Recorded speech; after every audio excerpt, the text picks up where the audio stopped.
Yo, welcome back to another episode of the Funny on My Mind podcast, the seriously unserious podcast.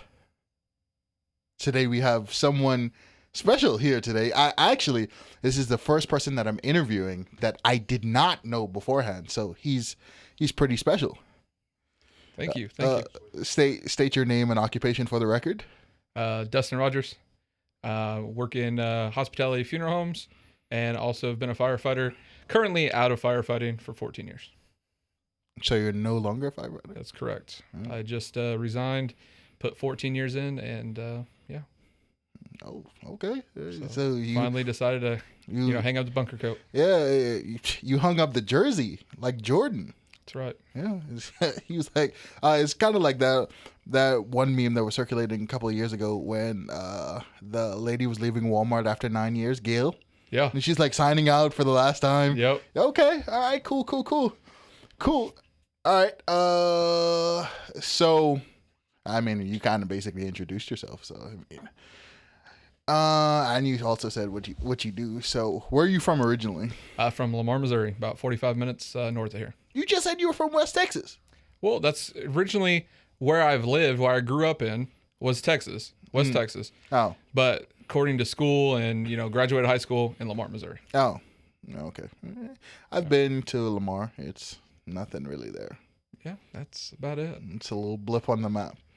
It's a big blimp now, but... Yeah, I mean, hey. So, I mean, like, what do people in Lamar do for fun? Do they go to Carthage, basically? Well, you either come to Joplin, you go to Pittsburgh, because, it's just hip, skip, and a jog over to Kansas. Yeah. Or you go up north, up to Nevada, Butler, Kansas City. We're kind of right, literally the drop right between Joplin, Carthage, Webb City, and then you're going north and you run right into Lamar. Yeah, I went to a wedding there in Lamar. It was at like I don't know if it was a church or it was a hall. I think it was like a fireplace. I don't know. Memorial Hall, right next to, pretty much attached to the fire station. Yeah. So yeah, that was a couple of years ago. That was probably like 3 years ago, maybe. Yep. I it was kind of weird. It was, not gonna lie, it was kind of weird. You're right there off the square. Yeah. Good old Lamar Square. What were you like growing up? Were you always the type of person who wanted to help people, or were you kind of troublesome? No, I always had that mindset. I always wanted to help some people. Grew up in a home where I was raised with my grandparents. My grandpa, up until he passed away, he worked his last shift 45 years at the fire station, the same one that was right next to that Memorial Hall that you went to. Mm-hmm. So I grew up in a home where it was, helping people. Grew up in a good Christian home, so you always want to just reach out.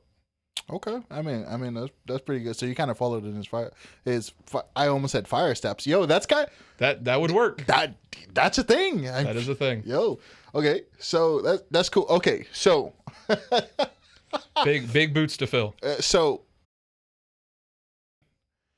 There was an interesting fact presented off camera. Okay. That you have a little hint of color in you. I do. Okay. Can you explain what that means?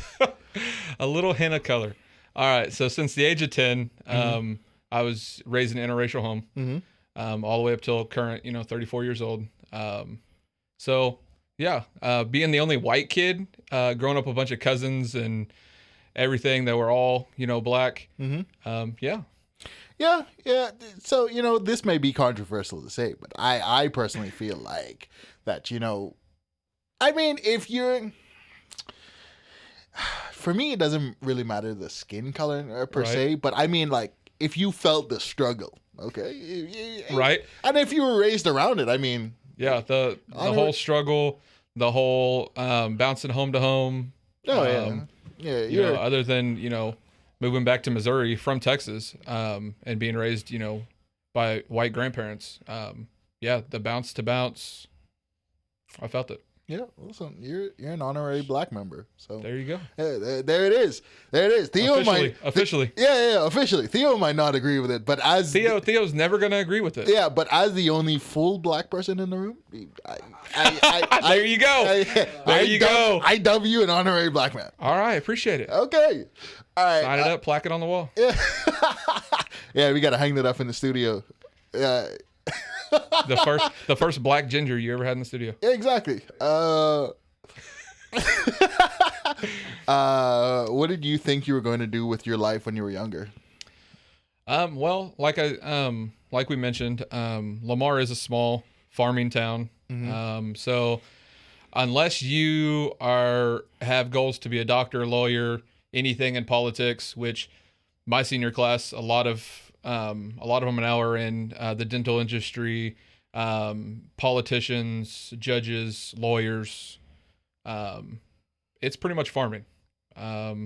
So unless you have other necessary needs to get out of Lamar, you're pretty well stuck. Okay. A lot of people, if they do leave Lamar, they're coming back. I would compare Lamar kind of to like Bella Vista is in Arkansas, very retirement. Yeah. But a lot of your big money in Lamar is farming.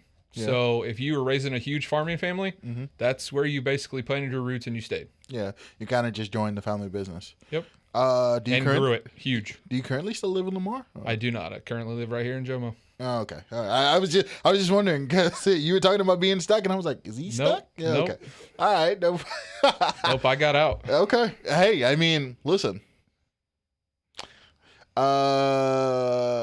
What's something people would never guess about you? Would never guess about me. Yeah, that's a good one. That I was black. No, that's not it at all. Big into music, arts, plays. I love going to Broadway performances. Just any kind of big picture plays. Okay. Yeah. So side question, right? So what I've found is like super, because I don't know if Theodore told you, I'm originally from the Bahamas, right? Yeah. So I was born and raised there and for 18 years, and then I came to college or whatever, right? Met a woman, fell in love, never left, right? Okay. So but what I found is like super huge in the American culture when it comes to like plays and stuff. Hamilton is huge. I've never seen it. And it's a good one. I don't think I want to because everyone's like, "Oh, you got to see it. It's like a mixture of rap and like a play." I've heard the soundtrack. The soundtrack blew up on TikTok like last year. Like one of the songs when the guy was trying to sneak out or whatever. So I don't think I really want to hear it. It all depends on the person. A lot of people have a lot of their different opinions about it. Yeah, and I guess I'm also not super huge into like plays and stuff like that. Yeah, like you got to be to want to watch it and want to be involved. And I also hate musicals. Then you're not gonna watch Hamilton. Then. Yeah. I just thought that was kind of weird. It's like it seems like everyone they're like, yeah, it's the American thing to do. I'm like, oh, well. Unless you grew up in like a very musical home. Yeah. In the arts, in drama, in choir, it's not gonna be your cup of tea. Okay. So how did you eventually end up working in detention? I seen the job posting. I had worked in a couple other county sheriff's offices before, so I'd worked in adult corrections. Okay. Had never worked in juvenile corrections, but had worked with juveniles with mental disabilities and stuff like that in home health care. Yeah. So did the whole nursing gig there for a little bit in the mental health care side. So kind of had an insight on that and the corrections side of it from the adults. But yeah, seeing the job posting, pretty much the superintendent at the time, unknowns to us, me and everybody else, he was on his way out. And then, pretty much got hired on, and then went from there. So, with that background of like adult corrections, which one would you say is harder? That's a tough one. Yeah. Because you do have some of the same aspects as far as the legal side of it for juveniles as you do adults. It's just a little misconstrued because adults, you're innocent till proven guilty. Yeah. With juveniles, you're guilty till proven innocent. Really? So it's kind of a flip of a coin. I always thought that with juveniles, because they get so many chances, it's basically you're innocent until proven innocent. Nope. Really? Okay. Side question before we move Hit me. on. So do you feel like in the 21st century, right, with all the social media aspect and everything that's going on, that you are basically like, once your story gets out, like let's say you get arrested for, I don't know, some crime, right? And once the Joplin News First or someone gets the story and they break the story, do you think you're basically guilty until proven innocent? On the social media side, because they, you know how people like to be the haters per se. I would totally agree. Yeah, I feel so Because as innocent as you want to persuade to be, it all comes to what the judge says at the end of the day. Yeah, and then for like those like the jury trials and stuff like that, there's never gonna be like 100%. Like no one has seen like any news article that about you, or whether it be on Facebook or on the news or something like that. There's no, so you're basically, they're already going in with basically a partial judgment based on what the news says. Oh yeah. All right. So we're gonna get into the first segment about your firefighting experience. I got some questions and stuff. All right. Yeah, and just so everyone knows, he has a very interesting job that we're gonna discuss. So being a firefighter, when did firefighting first become something you were interested in? It's basically been an all life thing. Growing up in a firefighter home, going up to the fire station when my grandpa was working, climbing all over the trucks, getting to help out as I got older with the fire department, rolling hose, doing all the grunt work that some of the older veteran firefighters at the time, kind of pushed off. They're like, hey, we got a young buck around, let him kind of. And you just excited to be there. Excited to be there anyway. So yeah, I'm like, yeah, I'll go, roll some hose, 100 foot, plus at the time. I probably about 2 years ago now, I think it just popped up in my memories like earlier this month, but I did a ride along with Carthage Fire. Okay. I was got a lot of good friends over there. Yeah. Shout out to CFD. Yeah. I was working for the dispatch, Jasper County 911, and we had to do a ride along with all the first responders that we dispatch for, and so I rode along with them. And now I've never been interested in being a firefighter, right? It's not for everybody. Yeah. I've always been gravitated more towards the cop aspect. Okay. Yeah, but I've never wanted to be a firefighter. But I will say, so we got a call, and I'm riding along with them, and we take, I think it was like the engine. We take the engine out. It was like a fire at a laundromat in Carthage, right? Okay. And so we took it out, and I will say, something about riding in a fire truck and getting to wear like the headphones scratched something in my brain that I think every kid wants to secretly experience. It was kind of nice. Yeah, just watching any firefighter videos. Yeah. Any YouTube channels or anything that are out there, it brings you back to being a kid again. Yeah. And so we didn't do anything on that call because I think it was just some like lint that caught on fire or something like that. That it was causing some smoke or whatever. But we did get a call for a car that was on fire, and I watched them put it out, and it was kind of cool. It was pretty hot, but it was kind of cool. So I will say, it did scratch a part of my brain that I didn't even know that was there. It brings it out.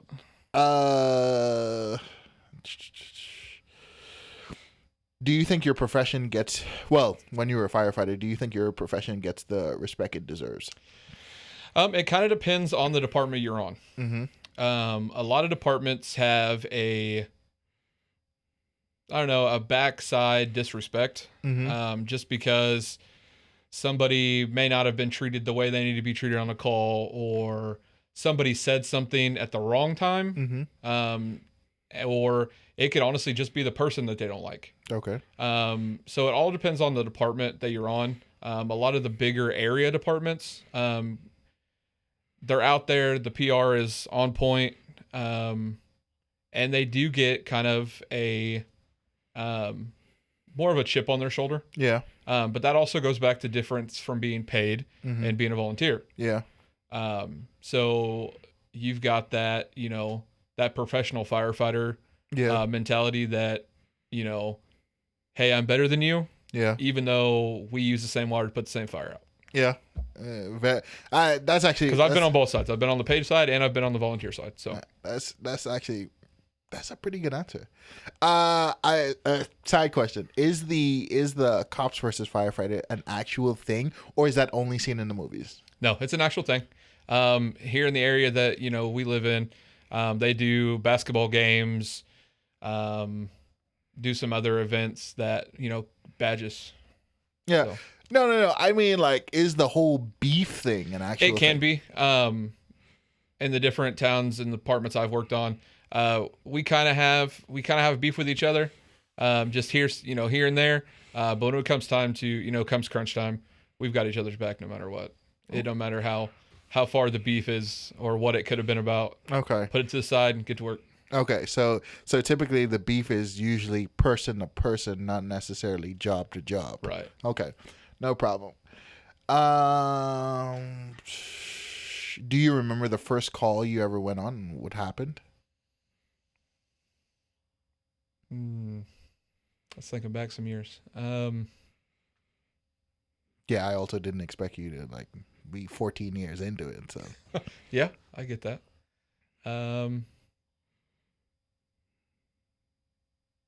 Yeah, it's kind of funny, and firefighters kind of get a bad look at it, but it's the whole firefighters do nothing but get cats out of trees. Very true. That I honestly think that was one of my first calls back up north on one of the first departments I was on ever. Was just in a small little town north of Lamar. Yeah, it was a basic, hey, we got a call. That very first call, it's like no matter if it's a house fire, if it's a cat in a tree, grandma fell, it's like, hey, it's gun ho, let's go. Yeah. We get there, it's literally a lady that's having a complete come apart, which I get it at the time. It's her baby or whatever else. Yeah, it's a basic cat in a tree call. So wait. If the cat got up there, can the cat get down? Yes. But if you're all ramped up and you can't get to your cat and the cat's not listening to you, it's a traumatic event. Well, I guess so. I mean, and they thought they were necessarily need to call 911 and have us come try to save their cat. But yes, in all reality, if the cat got up there, the cat will come down. And in a lot of situations, depends on what officer we have on the truck, or the nature of the call. A lot of it is, hey, if we can't personally get a ladder and get to your cat and easily bring it down, put a bowl of food down, your cat will come down. Yeah. Because a lot of times when you throw that ladder up there, they're already scared anyway because, they've got their parent or whatever down here freaking out saying, hey, come on. We throw a ladder up there. They don't know who we are. Yeah. So they're going up farther. Yeah. So it just becomes a safety matter at that point. But yeah, if your cat got up there, your cat will come essentially make it worse. Okay. What's the hardest part about being a firefighter that people don't see?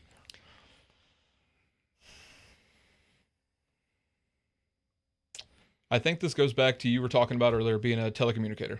Mm-hmm. I did that for a few years while also working in corrections at a certain sheriff's office that I worked at.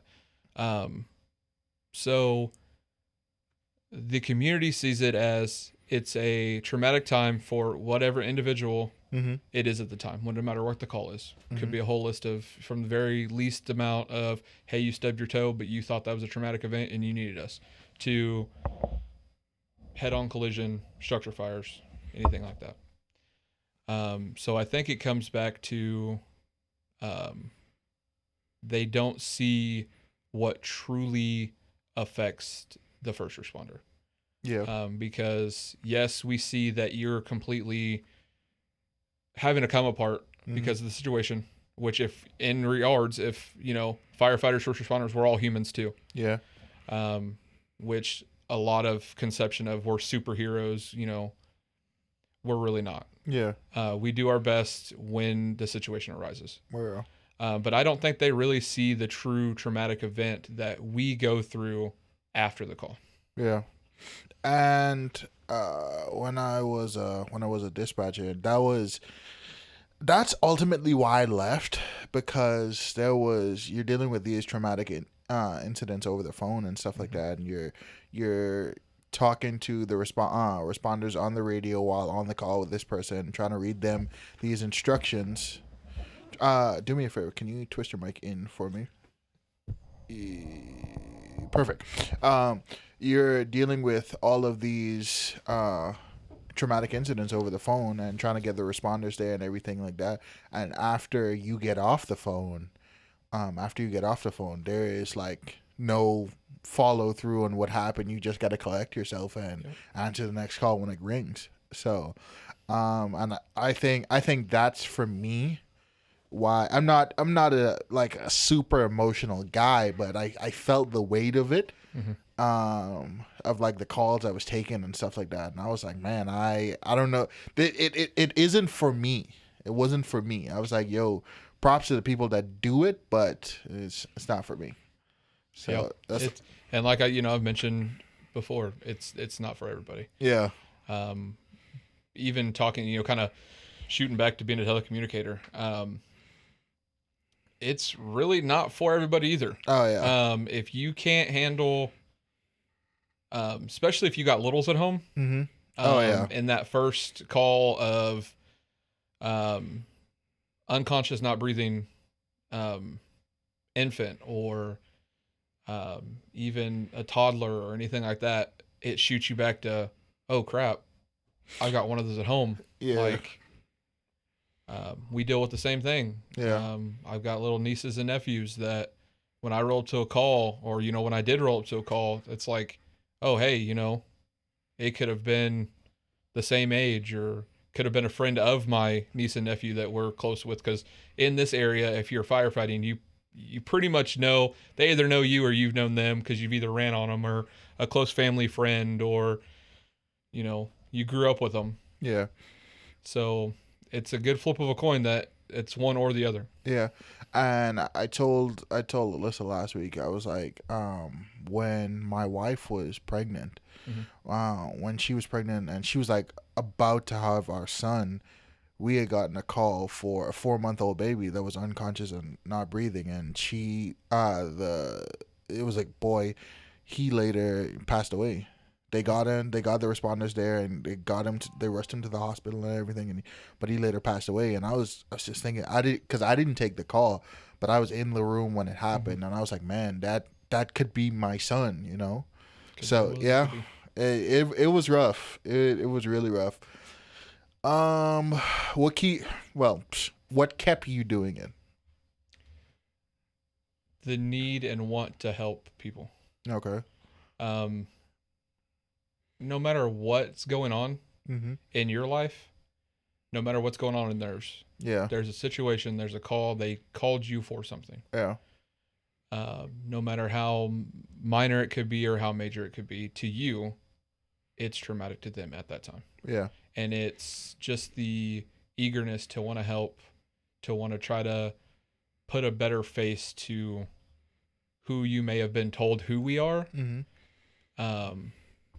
to who we actually are at your time of need. Yeah, I recently had a friend back home pass away. I used to work with him, and he hung himself. And um mental health isn't taken as seriously in the Bahamas as it is in America, right? Right. And so everyone was like, I was talking to one of my friends, and she was like, "Well, why would he do that or whatever?" And I knew he suffered from mental health pretty bad. I would try to help him, talk to him or whatever. And at one point, he had posted that he was like hearing voices and stuff like that. So I said, one thing that I learned from being a dispatcher was, um, just because we know that these individuals may be having uh, a mental episode or something like that, doesn't mean what they're feeling or what they're hearing or seeing is not real to them. It's Right. their reality. You can't necessarily downplay their reality, because that's when it tends to amp the situation up, because they feel like they're not being heard. So even though we would get the same callers over and over and over again, for the same thing, and we knew exactly who it was by their voice or whatever, we still had to send responders because it's their reality. So, It's the frequent flyers that we deal with, or yep. When people hear firefighter, they automatically think fires. What are some things that people don't, you actually get called for, that would surprise people? So we spoke about the cat in the tree. What else? um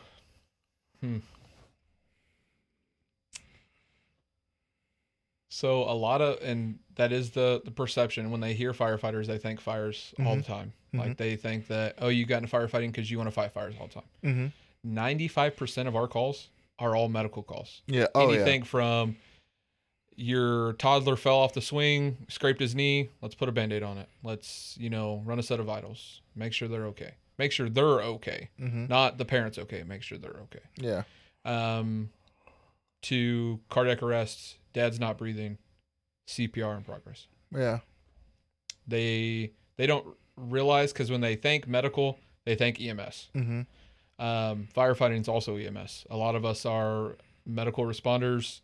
Some of us are EMTs. Some of our paramedics. We're all in the same truck. Yeah, and that's also what I learned, because I rode along with Met's EMS as well. I found that a lot of them either work for other EMS companies when they're off from Met, or they work for fire departments. Same thing with firefighters. A lot of them work for other fire companies, or they work as a EMT. Yeah. So I'm like, bro, that's actually kind of crazy. Like, one guy that I encountered, he worked for Dunnawig Fire, Carthage Fire, and he would work for Mets on the side. I'm like, bro, when are you ever home at that point? So, yeah. So that's what I found. Like, I have a friend right now. She works as an EMT for Integris in Miami. Okay, yeah. It's a good agency. And she used to volunteer firefight a long time ago. Okay. But she also is now like a dispatcher at the same time. I'm like, bro. That's the crazy thing about our professions is we, as crazy as it sounds, we want to continue to keep doing it. On our time off, we're thinking about being on shift. We're thinking about the next call that could come out. We're thinking about, when are we going to see Billy Joe, that calls in all the time. Yeah. Hey, I fell. My walker fell over.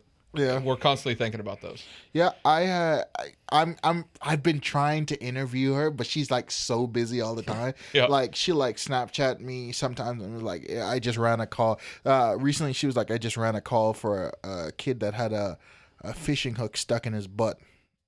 Yeah. So So I've been trying to interview her. That would be interesting. Yeah. To pick the mind. What's the weirdest call you've ever got that had absolutely nothing to do with a fire? The weirdest call. Hmm. Let me pick my mind on that one. Next question. Next question. Okay. What's the hardest part of your job?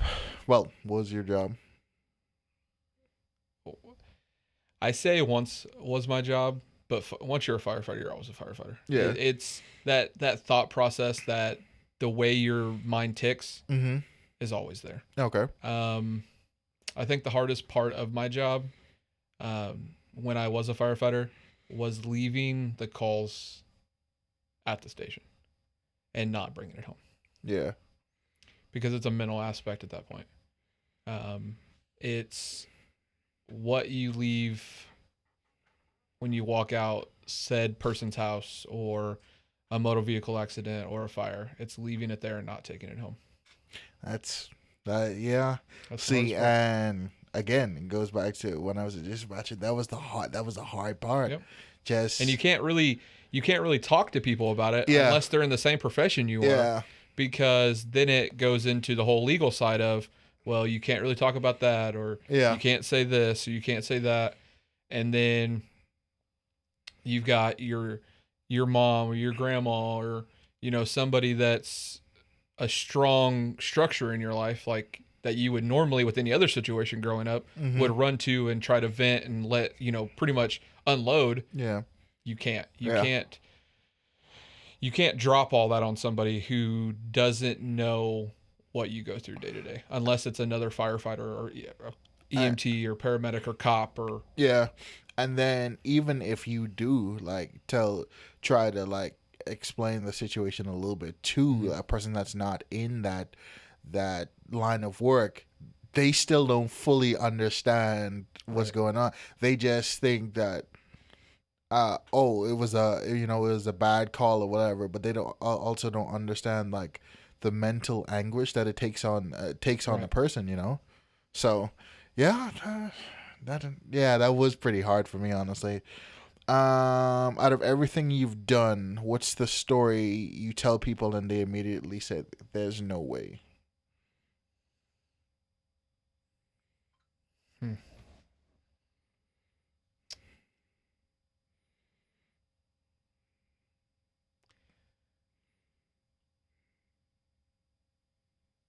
I believe in you. You got it. I know. I think it's dealing with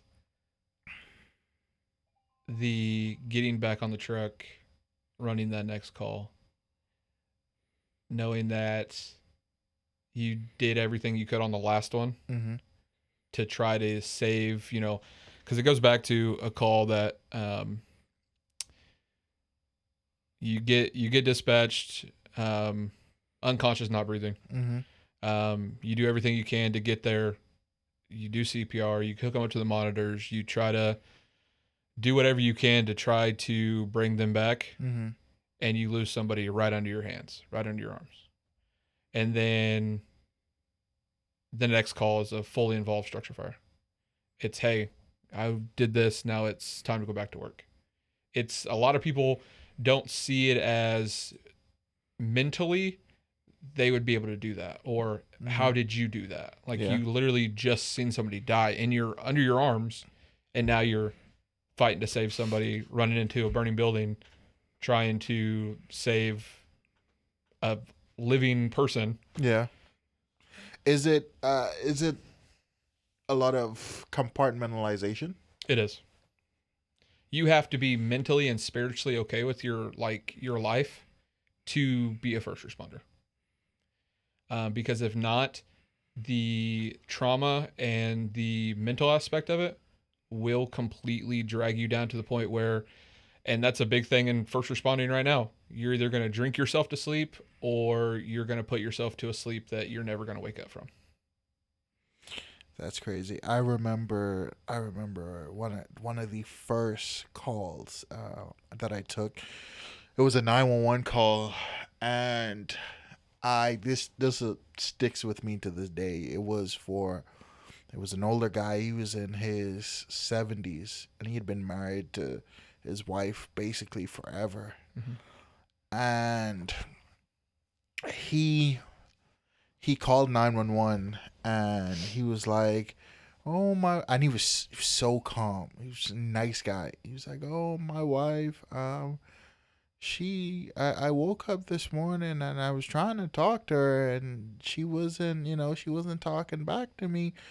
And she feels a little cold, she probably just needs to be taken to the hospital and checked out."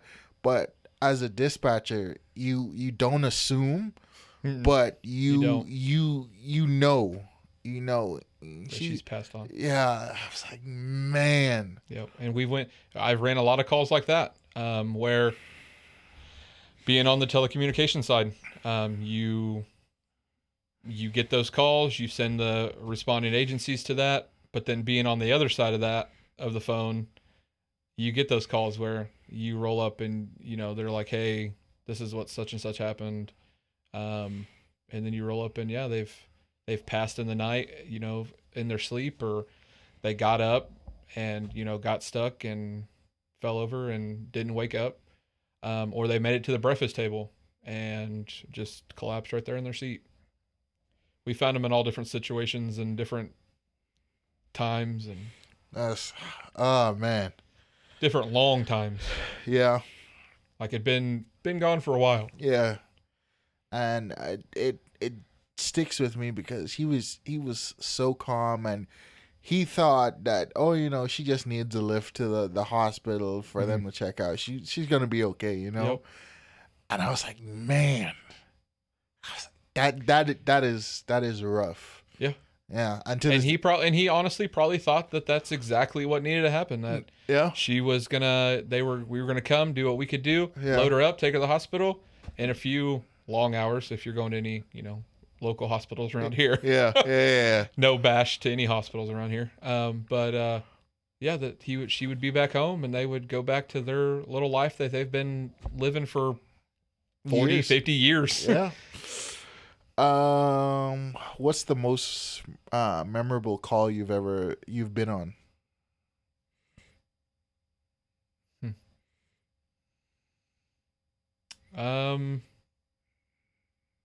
The memorablest one. We got toned out to an area where it was non-conscious, not breathing. Yeah. So it was a cardiac call. And we get there, me and the guys in the truck, I don't think any of us even stepped out of the truck properly. We were flying to get to help do what we can to make sure that person lives another day. Yeah. Me and my other fellow, I think at the time he was the lieutenant on the truck. I don't think we even touched the steps going up into the house. Like we were booking it to try to make sure that this person could see another day. To the point where he made it in, I was coming in right behind him. The assistant chief at the time looked up, and it was almost like that cartoon commercial or cartoon episode where you go running off the edge of the cliff and you're just consistently running. Yeah. And then you finally hit land. Yeah. It's kind of how it was when I came through the door. They said they looked up and they're like, he's not going to stop. Like the only thing that's going to stop him is probably the couch. Yeah. And now we're going to have another call. But hit my feet, and actually saved the guy. We got a critical save on that one.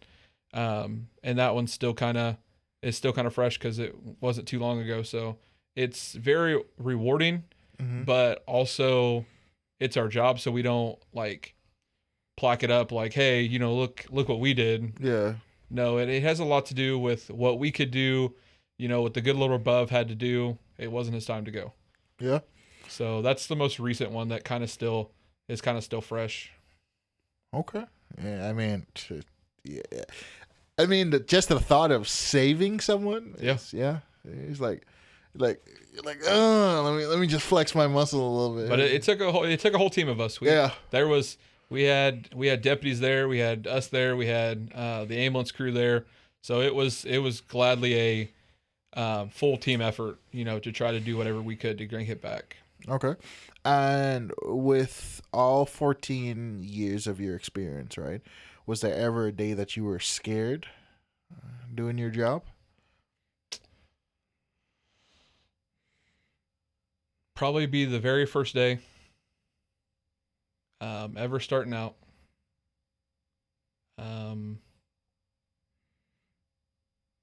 And then probably the very last day deciding that I was going to be done. So I understand like the first day jitters, but why the last day? Because you almost kind of think like you mildly are done. Yeah. But like, I've mentioned before, once a firefighter, I was a firefighter. Yeah. So it's constantly, the thought process is still there. Mm-hmm. So am I done? I don't know yet. That's to be determined. Mm. But for right now, I'm done. But it's the scary thought of, are you actually done? Are you truly gonna hang it up? Yeah. Or is this just one of those kind of milestones? Are you temporarily done? Yeah. But it's a scary thought of, are you actually done? What are you gonna do now? Yeah. Are you ever going to go back? Is there ever going to be another position? Is there ever going to be that same? It's the fear of the unknown. That's correct. Okay. Did you ever have any like rank when you were there? So the very first department I ever worked at, Mm-hmm. I made the ranks all the way up from basically firefighter to engineer, which basically is the same one that gets the truck there, gets water to the firefighters. Made lieutenant, made captain there. Then worked for a few other departments, made engineer. The most recent department I was on, that I actually resigned from here recently, to seal the deal for temporarily. I made it all the way from firefighter, engineer, lieutenant. So Okay. And how long ago did you resign? It's been a couple weeks now. So it's all still fresh. Oh, okay. See, I thought you was gonna say like it's been like a year or so. Nope. Okay. You still got some skin in the game. That's right. Yeah.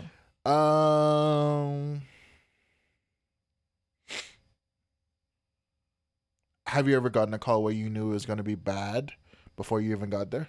Oh yeah.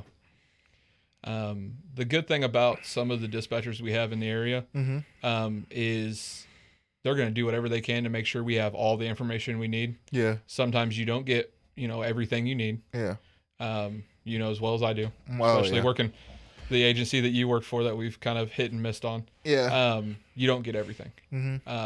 But as time progresses and the more technology and the better communication that we have and that we build, and the more training that we have, Yeah. We're getting better at trying to make sure our responders are getting everything. Yeah. And yeah, I've had plenty of calls where we've known just by the notes that the dispatchers have put in the CAD report, or what they've said over the radio, or what we're hearing from other responding agencies that are on mutual aid, that, oh yeah, it's going to be that one fire or that one call that, hey, it's boots on the ground, boys. Like, let's get to work. Yeah. I remember, man. There was a fire that it was a hay barn, Okay. somewhere around here that had caught on fire. Those are long night fires. Oh my god! And the barn was huge. It took like so many agencies that was like working mutual aid. Yep. And oh my gosh, I think it was going on for like that morning until like when I got on shift at 6 p.m. like when they were just starting to like. Oh yeah, do the overhaul. Yeah. To finally get to say that, hey, I think we're done. Yeah. Oh man, gosh, it's crazy that not like now talking about like firefighting, that I remembered that, because Right. I didn't. But yeah, that fire was terribly long. I've worked some of those crazy long long fires that it's like you never know when is this going to be done. Like, Yeah. So how does that work? Like with like so many companies that are like mutual aid. Like, is there like a tag system? so with that, there is a lot of us have um, tags on our bunker gear that we give to the IC at the time, which is incident commander, Mm-hmm. on whatever big incident we're having. They have a tag that says, "Hey, you know, I'm from such and such agency. I'm on this truck. This is how many guys we've got." A lot of times, the officers on the truck, you know, we give those to the officer. They go to the IC or and let them know, "Hey, this is how many guys we got. This is how many trucks we have. This is what's going on." So, where do you need us at that point? Yeah. They're like, oh Because we've been man. to a lot of fires where, as soon as we pull up, they're like, "Hey, drop water here." Because if it's the tanker call, Mm-hmm. we're taking the tanker out. We're dropping water, and we're heading to a hydrant fill back up, and that's constantly what we're doing all night. To, hey, park your truck right where you're at. Pack up. Let's go. We need you guys now. Yeah. We've been working this one for a while. The crews are getting tired. Let's rehab out. Let's go. Okay. So Um.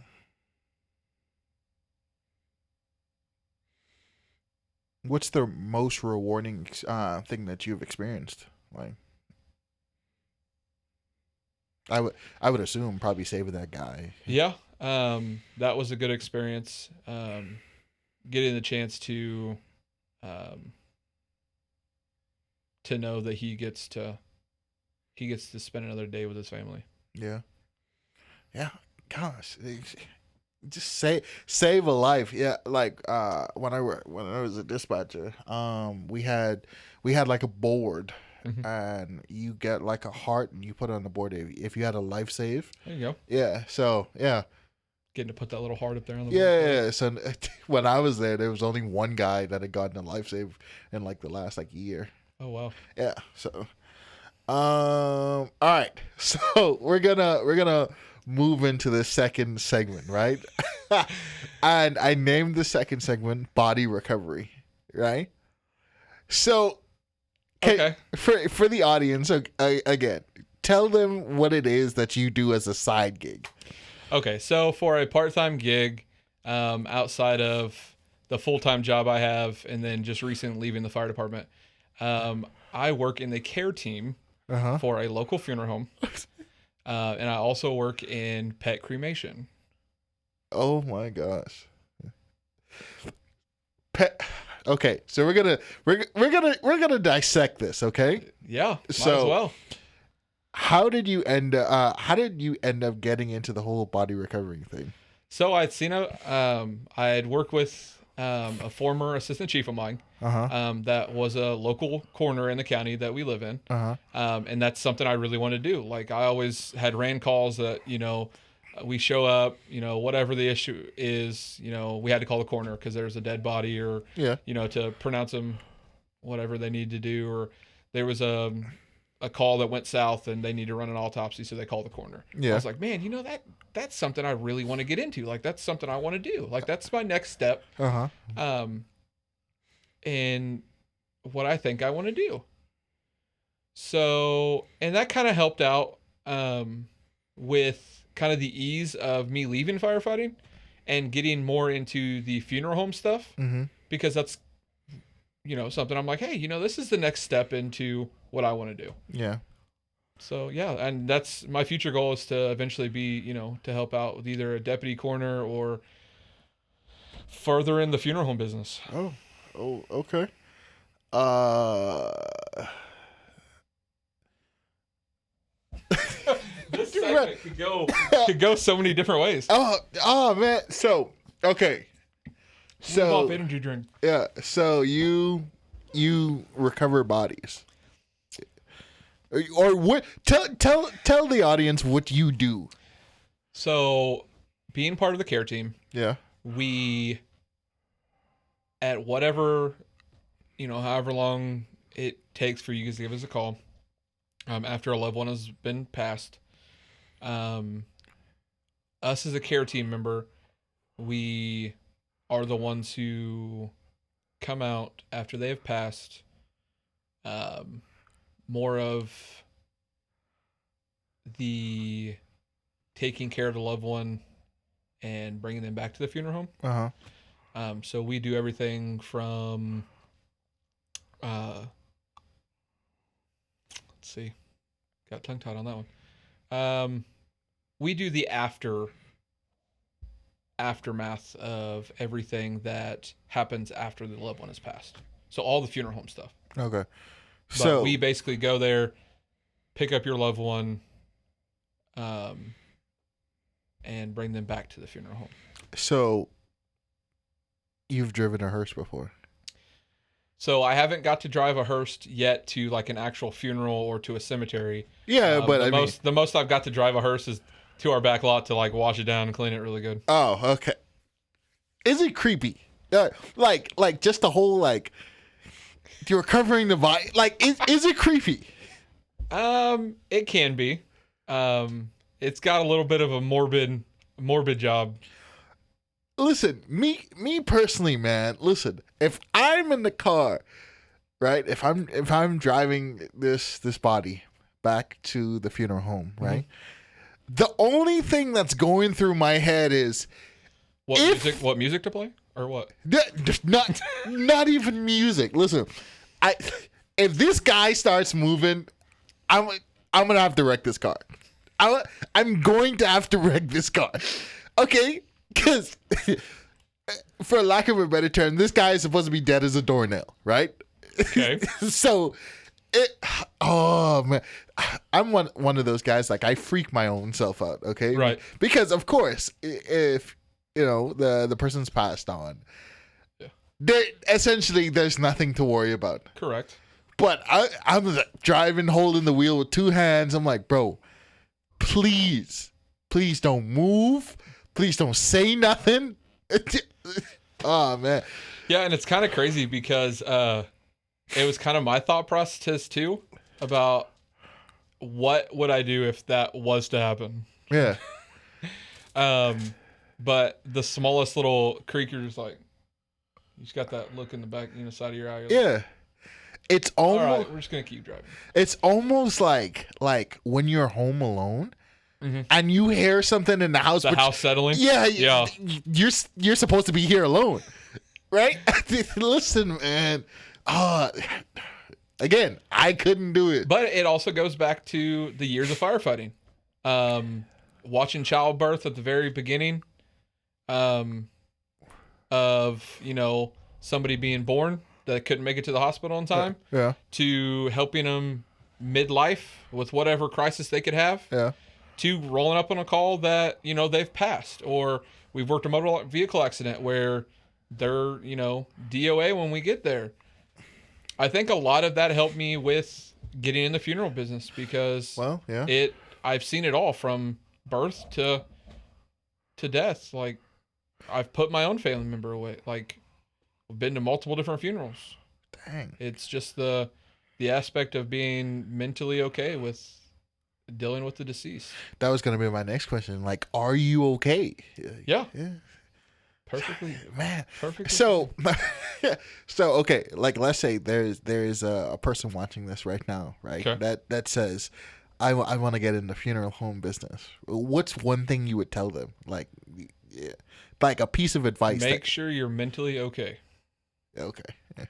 If you at any point in time have any weird, crazy infatuations or anything like that, any serial killer documentaries that you may have watched, this occupation is not for you. Yeah. Because this is someone's loved one. Yeah. That has passed on. Yeah. No matter what age it is. In the crazy world we live in, you've got to be really okay. Yeah. And another thing that's not a thing in the Bahamas that I found that is a thing here in the U.S. of A's is I thought it was only on TV. Necrophilia. Wow. Yeah. That's man. It's there. It's weird. It's really weird. But it's there. God. Bro, like what has to be going through one's head? You have to be really twisted. Oh, man. For that to be going through your head. What's Okay, take us through what actually happens when you get a call from the moment your phone rings to when you leave the scene. Like, what's like typically like? So run you through a call, like Yeah. just anything. Okay. So basically, whoever the on call is, the lead on call, the family will call the funeral home. That call, no matter if it's night or day, we get them all hours from first thing in the morning to very late at night. Getting ready to be, sunrise. They get the call. They call the care team, whoever is available at that time, because we do put our availabilities, because a lot of us do have full time jobs. Yeah. Um, so then they call us. They say, "Hey, are you available to pick up? We had somebody pass in Carl Junction or different area. You know, um, could be anywhere." Mm-hmm. They called. They had a loved one that passed. Okay, great. So we get together. We head to the funeral home.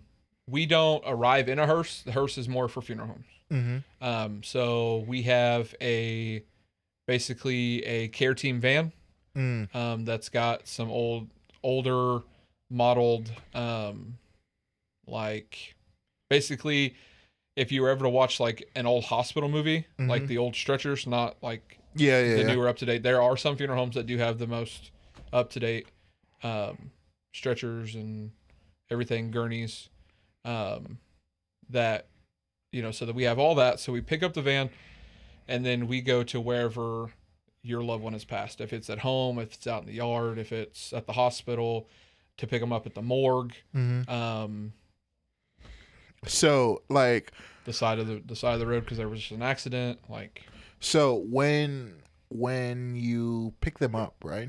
When you pick them up, Mhm. are you taking them back to yeah, obviously you're taking them back to the funeral home, right? Mhm. But and is it someone else's job? Are you just there during that time? So I am just a care team member. I don't do any deal with any of the embalming. Oh, okay. Any of the now we do help like if there's if we're around the funeral home or anything like that, they need assistance like putting the loved one into the casket or anything like that. Um, we do assist with that as well. But we do have an embalmer. We have a funeral director. Anything like that, they deal with the aftercare Okay. prior up to the funeral. So you're basically just the bag man. Ah, you're the bag man. Okay. In lack of better terms. Yeah. For lack of a better term, or cooler terms, the bag man. Dustin the bag man. Okay. Does it ever become normal, or does it still affect you in some way? Like No. it's just normal. Mm-hmm. Okay. The only thing that really like bothers, I'm pretty sure any of us, but I think it gets better over time because like this is the very first time I've ever done anything with funeral homes or Yeah. anything like that. Is just what you're going to get when you get there to the home. Like, is it going to be like they pass away at the kitchen table? Did they, pass away in the bed? Yeah. Just where you're going to find the individual when you get there. I think Yeah. that's still, you know, Interesting.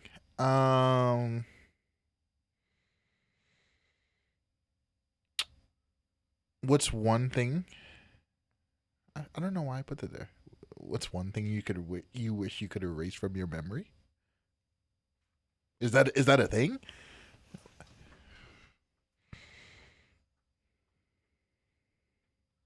I don't know why I have that. I don't know. I, Like just in general, I don't know. or with I was also the occupations that I've been. I was also or... working these questions while I was like half asleep last night. Oh, okay. That So makes I don't. sense. That probably was supposed to go somewhere else, but I don't know why I put that But there. that could work for either segment, honestly. Just was there ever a call you ran where you could just be like, "Hey, I need to just mentally forget that," or has there ever been anything in the funeral industry you wish you could just erase? Yeah. That could work for either one. I don't currently have anything. And how long have you worked in the funeral industry? Is this like something super recent? It is something super recent. I think I've probably been with said funeral home for probably. I don't want to overshoot it. Don't want to undershoot it. I'd say probably about 4 months. Okay. 3 or 4 So, months. okay. It's So very fresh. with that combination and like firefighting, was there? How do you sleep? Do you get sleep? I mean, because at this point, your phone can ring at any time, like to make a pickup or something like that. So I mean, like, do you sleep? Yeah, occasionally. Occasionally. Yeah. Occasionally. How much? Would you say is your like average? So we don't.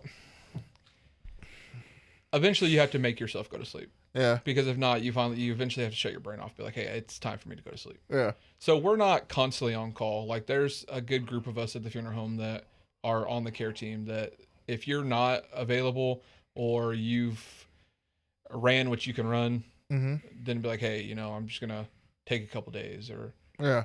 I'm not available at this time because, a family event or, I'm working. Yeah. So, or especially with my full-time job and trying to intertwine with my part-time job, hey, if I work in the morning, like I'm available up until this time, and then at this time I've got to get some sleep. Yeah. Or I'm not going to be functional for my full-time job. Yeah. Okay. Okay. So we're gonna move into the next segment, right? So you said it's something else that you do. What is that part again?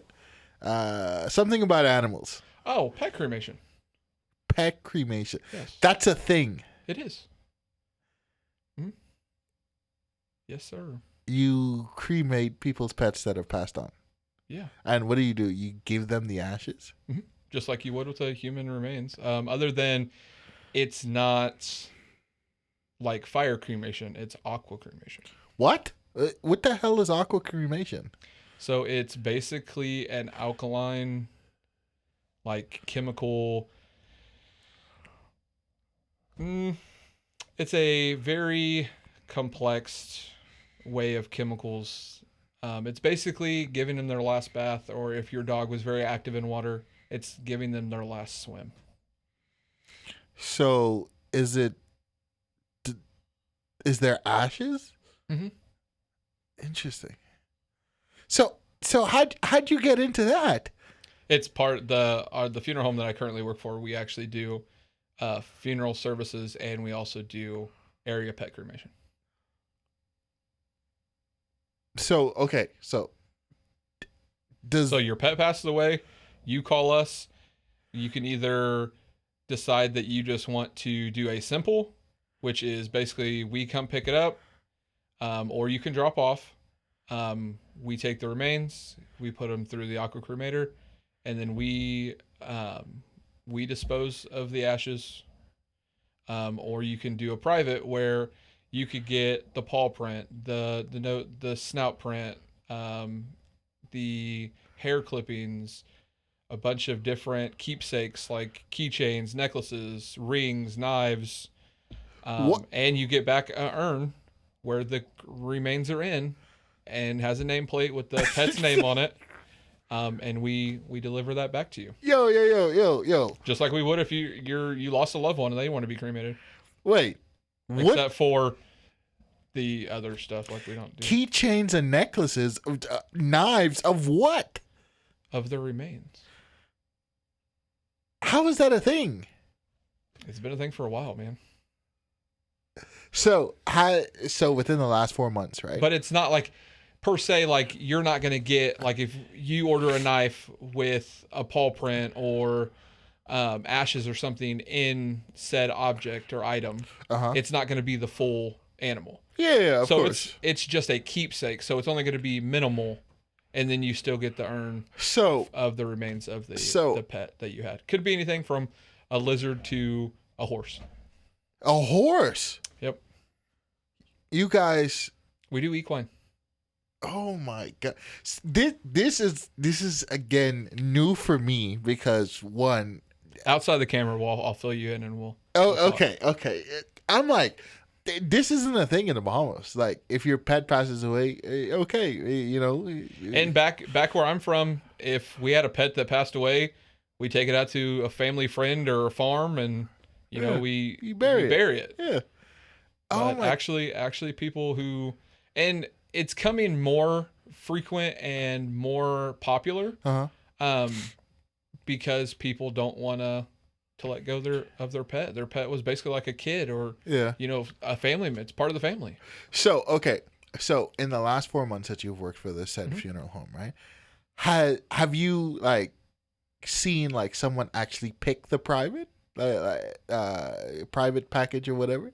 Oh yeah, more so than the simple. Oh my god! Like they want the fur clippings back to remember their animal. They want the ashes. They want the last paw print that they in a clay paw print. They want the 3D prints. Yeah. They want the different urn. Oh, they get to pick out what they're gonna their animal's last. This is just like if you cremated a loved one.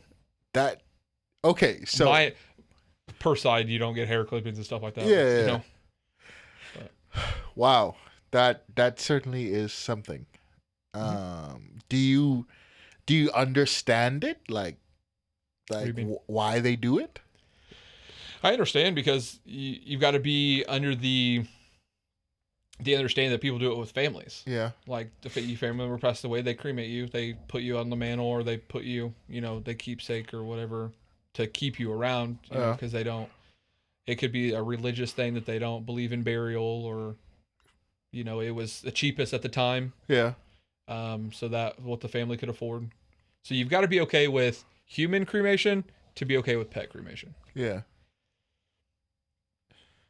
Oh my god, a horse! It's crazy. Yeah, equine. And in the 4 months, has anyone selected the horse services? Yes. Oh my god! We actually, I'd say it's probably been about a month or so. We actually went down to Arkansas, and yeah. Oh, so you guys don't just service like the? No, we actually have a other area pet cremation as well. Oh, okay. Wow.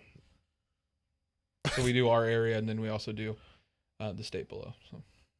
Okay, so actually, what's crazy, right, is what's the funny or most ridiculous animal call you've gotten, like to cremate? Like, what's the So I didn't get the call, but the smallest, craziest one I would have thought, but not really, I guess, was a mouse.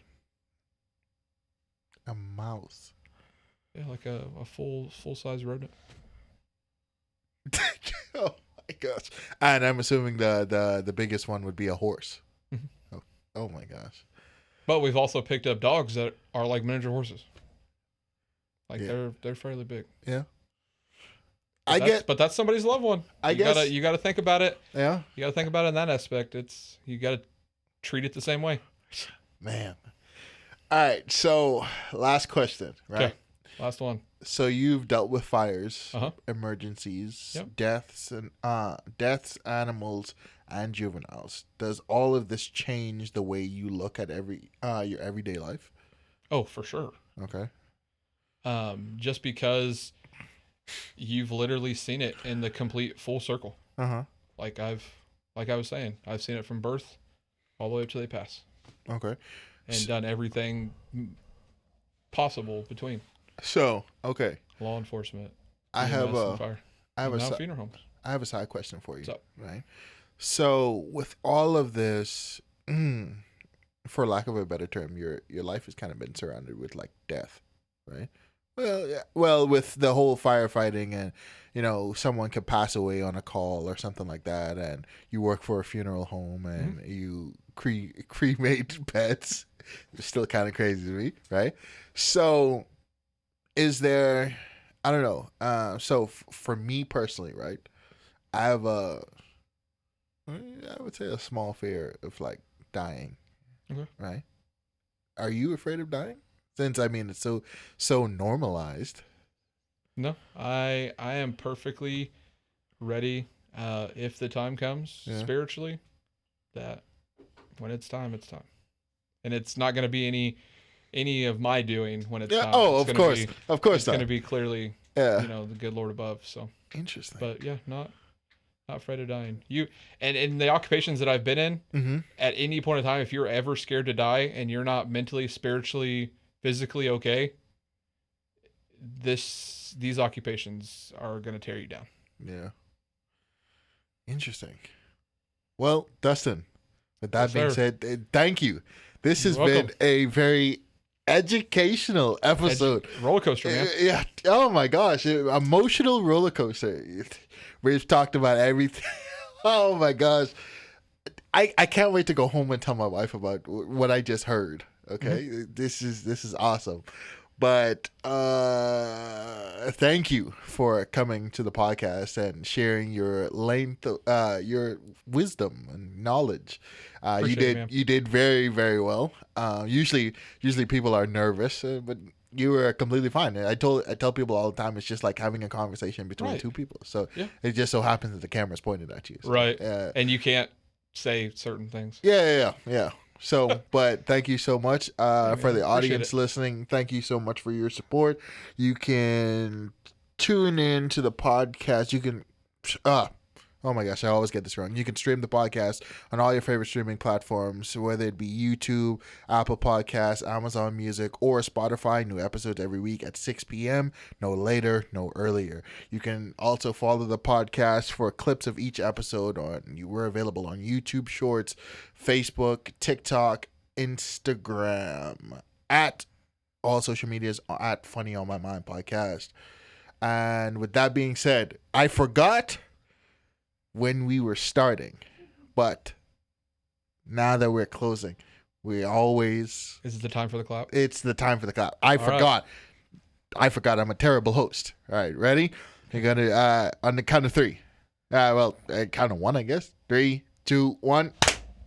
There we go. You did much better than Melissa. I want her to hear that. I really just wanted to beat Theo. That's about it.